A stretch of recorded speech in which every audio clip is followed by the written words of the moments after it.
main line rather than d6 being played.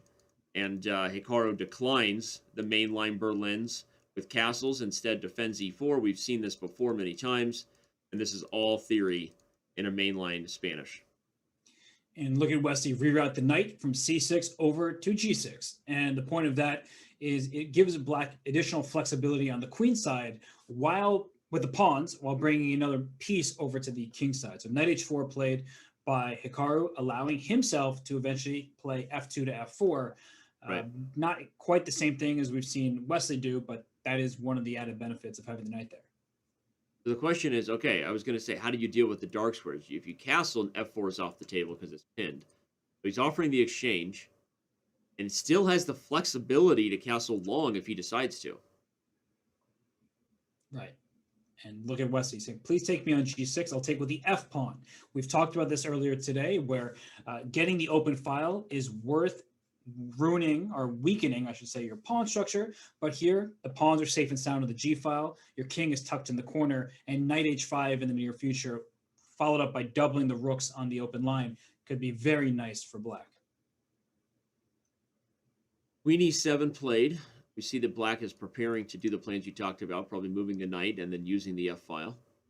But Hikaru continuing to just be stubborn about where he's going to put his king. He doesn't want to castle short, keeping the option open to castle long. So, well, I don't know, though. I mean, it feels like black is just creating more weaknesses after that. Now, h3 is a little bit of a target. f2 is a little bit of a target. If you trade, then a2 is a little bit of a target for the queen. Yeah. And I'm liking where this is going for So right now. Well, look at where Hikaru's pieces are going. They're all going backwards. The knight went to f1 and couldn't get out to g3 or e3. The bishop went back to d1. You don't even have to move your knight, right? If you take on h5, I take with my g pawn, and I already have double pawns. Doesn't matter too much where they end up in that position. So you can bring your knight back to f6 instead. He just plays rook to f7. I like it. Go forward with the plan. I don't see any issues for black here. No, I really like where this one went for So. This has been the first game of the last several that he didn't like Hikaru's position in the middle game heading to the end game. Now he goes back to d2, having to really buckle down and defend f2. He's gotten himself in kind of a pickle. h3, f2. Not easy to defend all these weaknesses. He hasn't castled yet, and he can't, as you mentioned, he can't really castle queenside because a2 becomes a target, not to mention that black can just start attacking. Black's king, extremely safe. You're ahead in development. It's not over. Obviously, there's still so much life left in this position, but it just feels like many different things have gone wrong for white, and yet he plays knight f3 calmly, trying to get the knight to g5 and provoke h6, which will soften up the defense of the g6 square. That's a really interesting idea there. Knight to g5. Let's bring up the analysis board to show that taking on h3 was not really an option because of knight to g5, and now all of a sudden white is winning material. But h6 weakens g6, and here comes knight h4. g6 a little tender. I mean, you know what I start thinking about? How do we sack and go after this guy? Give me a mate or give me death. Turns out I got nothing. But that's actually why I didn't like h6. But now that you can play king h7 and it's okay, then maybe. But look at this. The king's on h5, and the computer's like, "You got nothing, Dan. Story of your life, bro." That was definitely your nickname in high school. Story, you got nothing, Dan, or story of your life, bro? Definitely, you got nothing, Dan. Right? You got mail. No, that's too wishful for you. Oh, okay. All right. So does grab the pawn. There's no more knight g5 because the pawn on h6 prevents it. Knight h4 is still an option. That was a wild line, though, right? Bringing the king to h5 would have delivered nothing. Hikaru agreed and knew it, so he doesn't go for knight h4.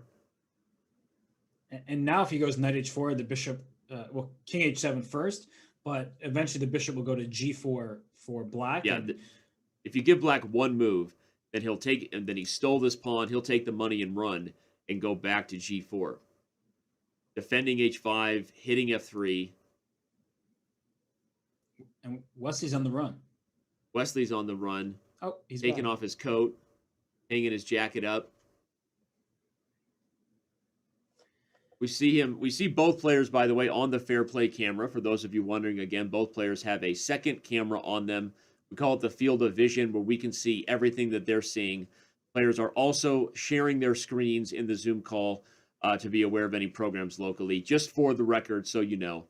And not that we anticipate that either Wesley or Hikaru would be players breaking the rules, but everybody is held to the same standards. And just so you know, those are all the things we're doing. All right, look at this move, King H7. What is going on? So he didn't recapture an e5 because the knight would have captured and forked the queen and the rook. So that, of course, is a good decision. And now they have a trade on d6. And I guess Wesley is just relying on the fact that his king, despite it being on h7 and protecting this pawn, it's safer than White's king, which is in the center for now and will have difficulty ever castling queenside. And look at this f3. Move quickly played by Hikaru. F3, just trying to protect everything and fix the problems that he's had. And you've got to watch out. If you give White 3 moves, Robert, it's rook d2, move the bishop to e2 to keep defending f3, tackle queenside. Here comes the d6 pawn. Yeah, I'm doing G5. The thing you taught me. If you could do 3 moves, Danny, what would they do? All right, I'll play g5 and ask you what your next move is. g5 would trap my knight, and there you go. Wesley does. All you do is trick me. Hikaru shakes his head. He didn't like g5 either. I'm with you. Is knight g4 possible? That was my first idea. Oh, talking dirty. What a fork. Let's bring up the analysis board. Knight to g4 might get real nasty real quick. It's a fork of the queen and rook, and if you take, shake and bake. Rook f1. I don't even know where this goes, but let's just assume it's going to be a party at the white king's expense. He's picking up the bill, and you brought that in-law who always tends to order more alcohol than he deserves on that bill. And sorry, thankfully you're footing it. It was highly personal for me. But okay. You know, whenever Jerry comes, I don't offer there's no bill being picked up then. All right, Kramer. Well, knight h5 played here, hitting g3, and look at that 4 square. Not the first game we've seen a knight just get into a juicy dark square. Less of a knight, more of a unicorn. Get your Chess TV unicorn emotes out. We only got a minute left here, by the way, in what has been an exciting 5-1 segment, everyone. Wesley So jumped out to a 2-game lead. Nakamura has come storming back with 3 decisive games going his way. A couple draws in the middle, but the last 3 decisive games have been in favor of Hikaru. But this could level the score right here and send us to a 3-1 portion if Wesley can convert on this. You start to wonder if Hikaru needs to pee right now, by the way. He's making me nervous with how much he's bouncing over there.